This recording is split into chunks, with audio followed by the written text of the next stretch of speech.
Hello, and welcome to this week's episode of the GrowVC Everyone Funding Startups podcast. I'm your host for today's show, Ryan Williams. And I'm happy to be back on the podcast after a brief hiatus. And during this break, I was able to take a trip to Kenya to explore the impact of entrepreneurship on the region's development. So needless to say, I'm very excited to dive into today's topic of global entrepreneurship. And with me today to discuss this issue is Shelly Porges, Senior Advisor at the U.S. Department of State and leader of the department's Global Entrepreneurship Program. Welcome to the show, Sir Shelly. Thanks for taking the time to join us today. Well, thanks, Ryan. It's really a pleasure to be here. Well, why don't we just go ahead and dive right in since our time is limited. Maybe for our audience who isn't familiar with the Global Entrepreneurship Program, you can briefly describe the organization's mission, the initiative's mission, and kind of describe your background and how it led you to eventually lead this initiative. Sure.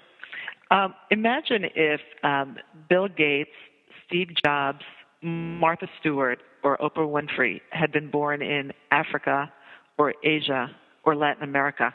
Do we think that they would have fulfilled their potential in the same way that we know in retrospect that they have? You know, we at the Global Entrepreneurship Program think they haven't, but Secretary Clinton has often said that talent is universal, but opportunity is not. And that's really what the Global Entrepreneurship Program is all about, is to provide the opportunities for the talent we see all over the world for entrepreneurship. Now, the Global Entrepreneurship Program was launched or was announced by Secretary Clinton in April of 2010 at President Obama's presidential summit on entrepreneurship. And originally it was an outreach to the Muslim majority countries of the world, and we had over 250 delegates from over 50 countries. But since then, we've expanded it, and we are now in over 120 countries. And our mission is to foster entrepreneurial ecosystems in different parts of the world. Now, I can talk to you a little bit more about how we do that, but I wanted to give you a chance to. No, that's perfect. We can get into that in a little bit here. Yeah. And maybe a little bit about your background and how that prepared you and led you to lead this initiative. Yeah. Well, thanks a lot for asking. A lot of people assume that I'm, someone who's been with the government for a long time, but actually I've just completed my second-year anniversary. I came from the private sector initially as a corporate executive and then a serial entrepreneur myself. And it's that experience that, helped me appreciate the power of entrepreneurship for both elevating people in the world, but also creating jobs. And again, that is what our mission is all about. I came to the State Department. I was recruited initially to launch a women's entrepreneurship initiative, which we did. And we have big programs in Africa, Asia, and Latin America. And then in September of last year, took over the Global Entrepreneurship Program. And you mentioned this initiative is housed under the State Department, and most people associate the State Department with traditional foreign policy or diplomacy, and maybe organizations like USAID on more of the international development side. Can you maybe explain for our listeners the link between entrepreneurship and foreign policy and diplomacy? Namely, why is this housed within the State Department? Yeah, that's a really excellent question. And in fact, our focus on entrepreneurship is a relatively recent one. You're right in saying that it's not a typical association we have, but what we've discovered is people who are empowered through entrepreneurship are empowered in many other ways as well. And countries whose economies are stable because they have job creators and are building on their base, on the economic bases, are countries that also have more, stability. We have the recent example of the Arab Spring, where we know throughout last year, as all these revolutions were unfolding, these were not, for the most part, political revolutions. These were revolutions of economic revolutions. They were revolutions brought about by people who didn't see themselves having a future, having an economic future, and looking for those opportunities.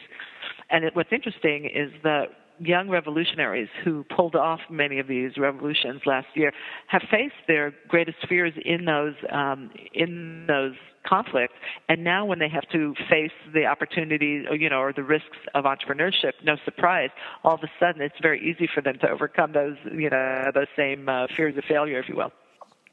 Certainly. And what type of entrepreneur are we talking about in these Global Entrepreneurship Program targeted countries? we talking about the micro entrepreneur who has a fruit stand? Are we talking about small businesses who might employ a few people from the community, or does it kind of range the gamut? Well, it's a really good question. Our focus is high-impact entrepreneurs who have the potential to grow and be job creators.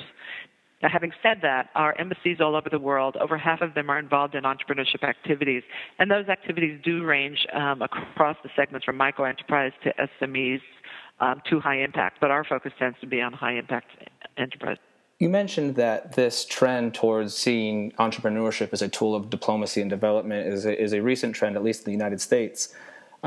Is it taken off equally as forcefully in other areas of the world? And if so, how is it impacting the way governments are interacting with one another, with the private sector, with NGOs and nonprofits?